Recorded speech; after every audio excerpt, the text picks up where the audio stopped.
Good morning, everyone. I'm Diego Ferreira from Corona Lab, and I'm here to talk about noise-optimized neuromorphic spiking radio in context-aware IoT.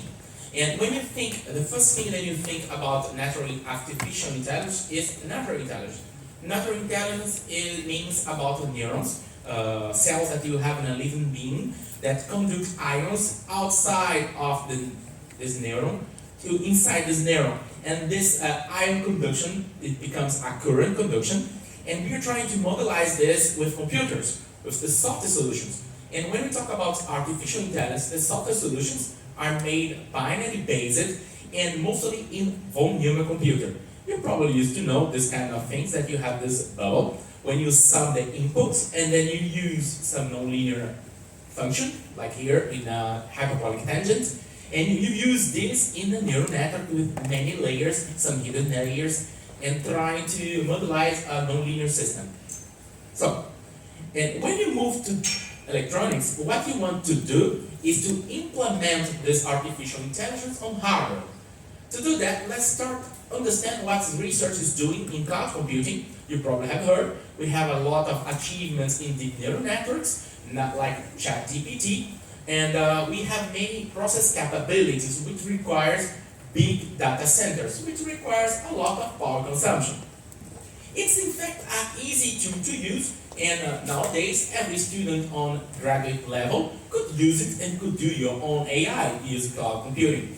The perspectives of this research are on new architectures, bigger and deeper models, and also working on the hyperparameters, the properties of the neural networks. What I'm here to propose you guys is to implement this on hardware.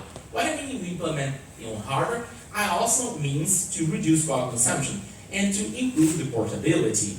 And the achievements that we have in neuromorphic circuit domain is AI, Edge AI, embedded AI, real-time operations, real-time AI, digital circuits very close to the memory, changing the paradigm of the calculation and the storage. Finally, the perspectives of this research are on silicon surface reduction of the power consumption, and of course, increasing the energy efficiency. So the agenda for today, if you understood this kind of introduction, is I would like to use this neuromorphic radios, this neuromorphic circuits in radio frequency operation to present an application of ultra-low power AI that is ready to be integrated on silicon, that will use a phenomenon called stochastic resonance, which means that I will use noise to optimize the performance of my circuits. I will include noise to have a better performance and a better circuit. And I will finish this presenting some post-layout results, system performance, and of course, process voltage and temperature analysis, because when we are trying to do ultra-low power and sustainable hardware, it doesn't mean low performance and low reliable circuits. Let's see what we can find. In a recent paper, our team, presented by my PhD student, they have introduced this neuromorphic system with high efficiency RF source localization. The idea of this system is to detect the energy on the right, detect the energy of the antenna. So here I have 4 antennas representing ears or eyes of this IoT, context aware, and you detect this power using neuromorphic preprocessing that will measure and transform this energy into spikes, into events, and it will become an event-driven or spiking-driven radio. Using this information, I can build an analog spiking neural network, which will have 4 layers, 2 hidden layers and an output layer. And this neural net will be able to detect if the power is closer to antenna 1, 2, 3, or 4. And depending how these antennas are in the space, I could detect the angle of arrival or the differential time of arrival between 2 antennas. And that's the main context. So, in this paper and in this proposal, my PhD student have presented mostly of how to work this neural network on the left.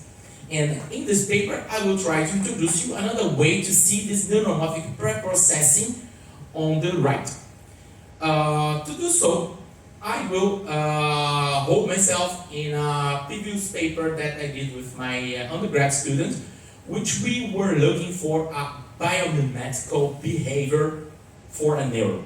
And what we have done here, which is totally different to what the literature has presented, is we go back to the model of the neuron, which is a soma, an axon, dendrites, and we modelize step by step, part by part with electronics. So as you can see in red, you have the soma, which is the main part of the cell, the living cell. You have in yellow the axon in this electronic circuit that propagates the information. Then you have in blue the dendrites. The dendrites will be representative of the synapses from software-based neural network. And the total will create this conversion function, which is from input current, I in, to output current, in out, I out.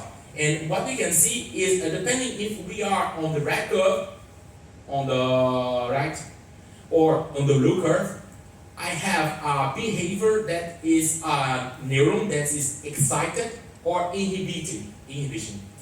Increasing or decreasing the synaptic weights that I have for this neuron. And this paper has proved also a fan-out of 3 neurons. So which means that one neuron can communicate with 3 more neurons when they are connected in a neural network. Okay? And these all are done and controlled by one parameter, which is the W of one transistor called WK.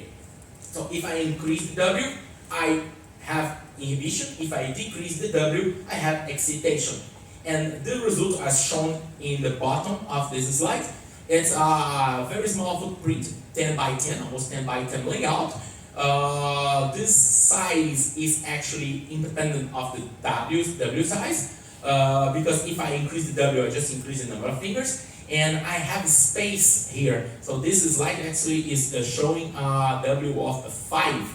And I have still some space to put up more fingers and still be inside of the footprint. This neuron presented an efficiency of 10 femtojoules per spike with error, a variation of 1.8% and a mismatch from 4 picoamps. And these results are considering, of course, process variation, Monte Carlo simulation. Okay? So, but today we are using these 2 proposals from the literature to build something new. And what I'm proposing here is to do a spiking radio. And to do a spiking radio, I have to redevelop the paradigm of a radio, and I have to include a neuron in this radio. First thing that we're gonna do is we will design the synapses circuitry from the eNeuron that you see in this schematic to discriminate the RF power of the antenna on the right side of this schematic. The second thing we're gonna do is the neuromorphic circuit is a white noise optimizer. What I mean is I will choose the exact amount of noise that I want to optimize the circuit and to push this electronic neuron into a phenomena that is called stochastic resonance that I will define in the next few slides. And the third thing that we're gonna propose here is we will validate this with post-layout simulations. And we will also present process voltage and temperature analysis. So here you can see the final design, of course, but now let me explain how we find this final design. The first thing that I would like to introduce is how to design a neuron. This is a question that I often have when I have talks about this topic. If we go back, you see the neuron, you have many repetitive circuits here. And if you go back to school, remember that this kind of circuit with a PMOS and an NMOS is an inverter. So I have a few inverters in a feedback loop.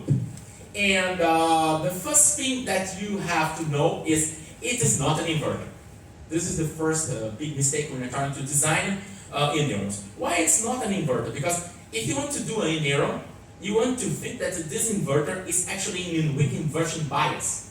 And it needed to be in weak inversion bias to achieve the nonlinear behavior that I want for the eNeuron. And by doing so, I'm also reducing the power consumption of my eNeuron.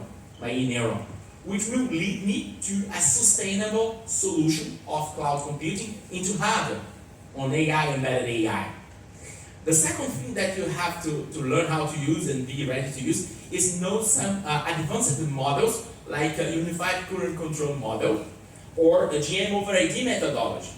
And the design job is, in simple words, get one of these two models that you have here, or here, according to these two DOIs, and do the calculation of the sum of the currents in this node here to obtain the set of equations that are presented in this part of the slide. And in this paper, what I will go to show you is the best trade-off to design this circuit is having an inversion coefficient of 1. And I will show you why. So, let's move back to some interesting phenomena, the stochastic resonance, that will illustrate and give us the hint why the best trade-off is having an IF of 1. The first thing to have to give you is the definition, because stochastic resonance is a mathematical phenomenon on stochastic probabilistic circuits systems. And first thing is important to know altogether to have the same definition. There are many definitions on mathematical literature, okay? The definition that I am presenting here, and which I use to sustain my hypothesis on this paper, is the presence of the noise in nonlinear bistable system is better for the output signal quality than in its absence. What I mean is, I will include noise. My system is a nonlinear system. Bistable means that I'm creating something which is an oscillator, and the output signal quality behind this information, I have actually signal to noise ratio, okay? Our choice in stochastic resonance is to use the second type of phenomenon, that is using internal feedback, forcing the biostable spiking behavior. So the internal noise of the circuit, of the system, will force internal feedback that will improve the bistable spiking behavior, which is actually the eNeurons spiking behavior. So the goal here is to find the optimal noise, which means actually the variance of the noise, to maximize the cross correlance, which will force the stochastic resonance phenomenon in this situation that I just described. And to do so, I have two options. The first option, I have to do this on the transistors. When I choose the W over Rs of the transistor, I can choose in a way that I increase the noise. I'm just saying that I want to increase the noise. This might shock many of you guys, because in general, in electronics, we reduce the noise, and I'm looking for a specific noise which is bigger than the minimum noise, okay? Transistors in weak inverted bias, they suffer from shock noise that is presented by the model in the parentheses. And the other option that I have is changing the matching resistor. So I will not use a matching impedance network composed by inductors and capacitors and etc. I will force a metallic resistor that I choose to match the input impedance and also to produce noise at the power that I need. That's the idea. So, to understand what does it means, let's move to the noise optimization. And to understand what I'm trying to optimize is, first thing, my radio, it will respond to this equation here, P and DS. This is actually the sensitivity of my radio. This is the minimum detectable power of my radio, okay, my RF input power. And it's controlled by the noise figure of my circuit, the bandwidth of my signal. This is the noise floor, minus 174, and this is the SNR mean, depends on the application. And the application that I'm showing to you in this contest is OOK application, which requires at least 12 dB of minimum SNR, okay? And by doing the calculations of the stochastic resonance that I cannot present here because there's a lot of maths, we could discuss it later if you wish. I can show you that if you change the variance of the noise, you can achieve a maximum of the correlance here, which is close to 0.8, 0.9. And this correlation here will change the minimum detectable signal, increasing decreasing the minimal detectable signal to something lower that I have before. That's it. And to achieve that, I have to go back to scope, I have to go back to the basis of the transistor, and I have to work with some trade-off that is quite known on radio frequency circuits, which means that my circuit cannot work in a frequency higher than the FT of the transistor, which is the transition frequency of the transistor, this line here, which is related to this equation. And it cannot work in a frequency below the FCO, the corner frequency of my circuit. And this corner frequency is related to the frequency where flicker noise is equal to the white noise. And the white noise, in my case, is the shock noise. Why I don't want flicker noise is because the flicker noise in lower frequency goes to infinity. And I have to design my neural network and my neuron to work in between these two. Just this.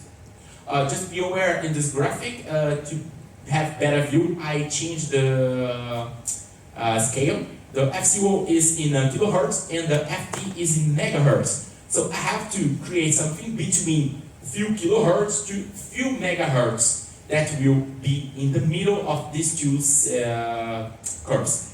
And to be there, what we can see in the IF, which is the bias point of my transistor, is they have to be 0.99, very close to 1, which is actually the best trade-off between speed and noise in this point, which minimizes the power consumption. So now I have something which is low power, sustainable in time, doing computation like AI computation in hardware, which has better performance and good compromise between speed and noise. That's the main goal of this project.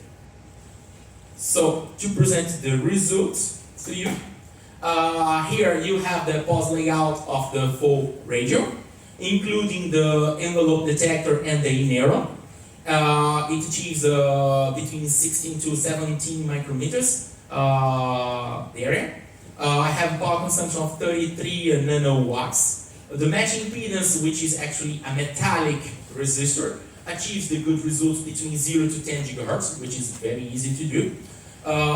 Which is hard to have with this kind of circuit is achieve a good convention gain. And the convention gain is about 1.2 nanoamps in 0 dBm. This is actually my maximum input power that I can have in the system.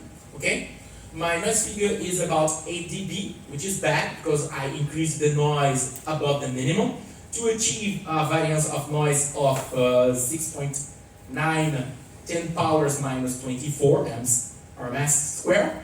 For a fspike, which is actually the output value, it's the frequency spike of my neuron, of 9 kilohertz, achieving an energy efficiency of 13.5 femtojoules per synaptic operation point. This is the key figurematics.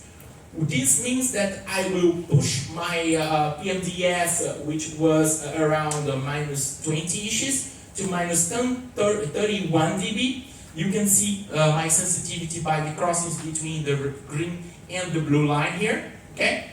And this is actually in blue, my transfer function from input power, radio frequency power, and the output is the spiking codes of my neuron. And it spikes quite well using exponential kind, sigmoid model if you are talking in AI kind. And I have kind of saturation when I achieve a high power. In red, what you see is the energy efficiency. One can observe that the energy efficiency goes to the minimum, the lower value, below 10 femtojoules per spike. When we are in a power greater than minus 20 dBm. For PVT analysis, we achieve the good results according to spike coding. The process becomes reliable on spike coding. This is the two graphs on the top here from Monte Carlo simulation. Unfortunately, the circuit has some issues due to power instability. The temperature analysis presents a limitation at 30 degrees Celsius, which is understandable the real reason that we cannot have the circuits working above 30 degrees, and I mean cannot working is because I have this circuit here, this curve here, that the saturation go down. This is meaning that the spiking is stopping, so I'm not responding anymore when I go after this top of the hill. Okay. The reason is that all the circuits in ultra low power, they are sensitive to FT, which is the thermal voltage, which depends linearly with the temperature. So this is actually a limitation, physical limitation that we know about all circuits that have IF close to 1 and they have ultra low power. So choosing ultra low powers means that we have to choose also controlled or low temperature. But at least the counterpart of this is the circuit is not delivering power, is not having Joule effect, because I'm consuming 33 nanowatts. So I'm not increasing the temperature of the circuit by this. That's the tricky part, okay? For the system performance, so you could leave, now you have here 3 powers, red, blue, and green. The values are, in red is -7 dBm on the input, in blue is -20 dBm, and in green is -25 dBm. All of them are sending the same button, OK, that you have in black. And I'm able to decode it, and the information is coded in the spiking frequency of the pattern. So you can see the pattern very well in the red and the blue curve, and not quite well on the green curve, but the circuit is capable to observe it, to detect it. To conclude, the presented spiking radio achieved the total power consumption of 33 nanowatts with a sensitivity of -31 dBm, with a sensitivity enhancement of 9.5 dB, which means that I can work below the minimum SNR level required by OK demodulation now. Due to this stochastic resonance phenomenon that I reinforce it by increasing, controlling, optimizing the noise sources. The energy efficiency achieved is 33 picojoules per bit, with an area of 323 micrometers square. For radio, it's quite low and one of the best, I think. The PVT analysis shows a good result. And I finished by showing you the comparison table between our works and the previous work from my student, but also from the literature on the top right. Thank you for your attention. Do not hesitate to contact me by mail or to contact me in the social medias, in LinkedIn or ArtsID. Thank you very much. If you have any questions.